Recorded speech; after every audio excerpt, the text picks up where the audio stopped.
Welcome to our video on endometrial cancer. Let's begin. We'll address the introduction, classification, risk factors, protective factors, clinical features, diagnosis, and management of endometrial cancer. Endometrial cancer is a cancer of the uterus lining.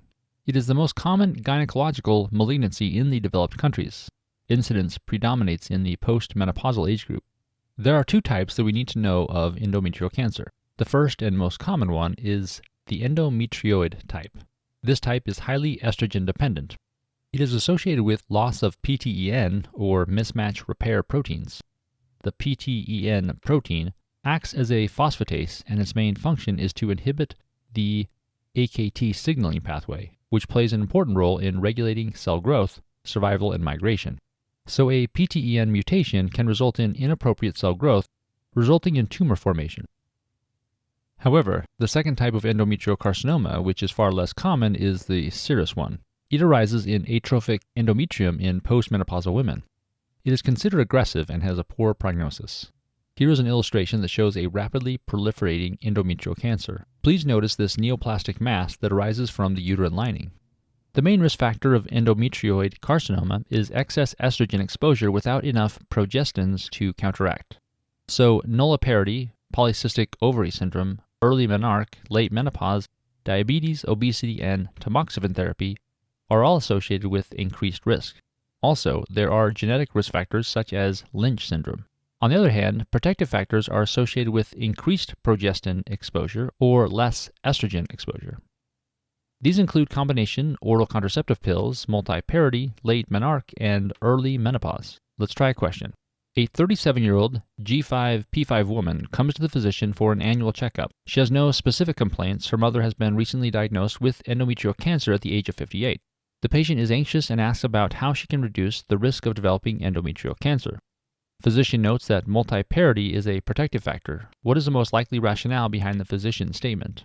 This multiparous woman is anxious because her mother has been recently diagnosed with endometrial cancer at the age of 58. She asks about how she can reduce the risk of developing endometrial cancer. Physician notes that multiparity is a protective factor. During the course of pregnancy, both estrogen and progesterone are increased. Progesterone, in turn, opposes the proliferation effect of estrogen on the endometrium. Therefore, multiparity means a high cumulative exposure to progesterone and the opposition of estrogen-induced endometrial proliferation. Let's discuss the clinical features. Postmenopausal women often present with abnormal vaginal bleeding, while premenopausal women can present with heavy and prolonged menstrual or intermenstrual bleeding. Patient may complain of pelvic pain or a sense of pelvic mass. Weight loss may be evident. On pelvic examination, an enlarged or fixed uterus may be detected in advanced cases. In the diagnostic approach, transvaginal ultrasound can be the initial test. It is useful to detect any abnormal endometrial thickness. If the thickness is more than 20 millimeters, then the patient is at high risk of developing endometrial carcinoma. However, a thickness of less than 4 millimeters is typically considered low risk. Endometrial tissue sampling is the gold standard and most accurate test for diagnosis. The biopsy can be blind, which is less invasive but less reliable, or hysteroscopy guided with dilation and curettage. The biopsy shows abnormal glandular proliferation and atypical cells with mitosis, indicating endometrial carcinoma. However, in serous endometrial carcinoma, we see papillary structures and psammoma bodies. Imaging should be considered to detect the presence of any metastasis. CT or MRI are typically used. Here is a histopathologic image of endometrial carcinoma. We can notice the abnormal glandular proliferation with atypical cells. Here is a histopathologic image of the serous type of endometrial cancer. We can see here the papillary structures and psammoma bodies. Here's an image of transvaginal ultrasound that shows fluid accumulation in uterine cavity. This finding can suggest endometrial cancer in a patient with classic presentation. The treatment of endometrial cancer is surgery. It is necessary for cancer staging and recommended for most patients. The surgical approach includes hysterectomy, bilateral salpingo-oophorectomy, and/or lymphadenectomy. Also, radiotherapy and chemotherapy can be used for adjunctive or palliative care. Let's end our lecture with a board-style question. A 55-year-old G0-P0 woman presents to the physician due to intermittent vaginal bleeding for 3 months. Her last menstrual period was 2 years ago. She complains of pulling sensation in her lower abdomen. Her last Pap test was negative 2 months ago. The vital signs include a temperature of 37 degrees Celsius, blood pressure of 135/80, heart rate of 88, and respiratory rate of 15. Physical exam reveals a woman with BMI of 37 in no apparent distress. Speculum examination shows poorly rugated pale vaginal mucosa. Cervix is unremarkable. Transvaginal ultrasound shows the endometrial thickness of 25 millimeters. Endometrial biopsy is performed, the histological findings of which include abnormal glandular proliferation and atypical cells. Which of the following is the best next step in the management of this patient? A. CT scan of the chest, abdomen, and pelvis. B. Radiotherapy.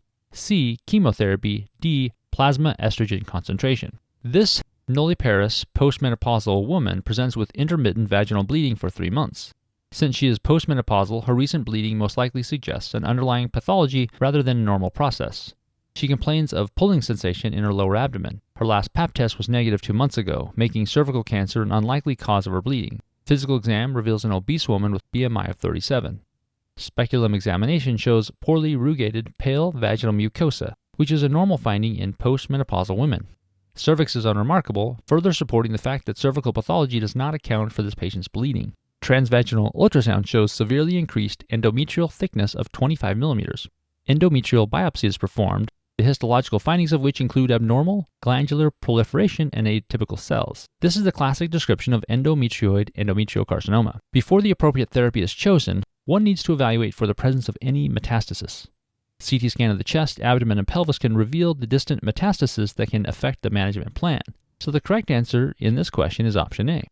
Here's a slide reminding us of the imaging in the diagnostic workup of endometrial cancer. Let's discuss why other options are incorrect. Option B and C are incorrect because evaluating for the presence of metastasis is essential before the patient is started either on radiotherapy or chemotherapy. Finally, option D is incorrect because although unopposed estrogen predisposes women to endometrial cancer, determining the plasma estrogen concentration will not help in further management of the patient. And that concludes our lecture on endometrial cancer.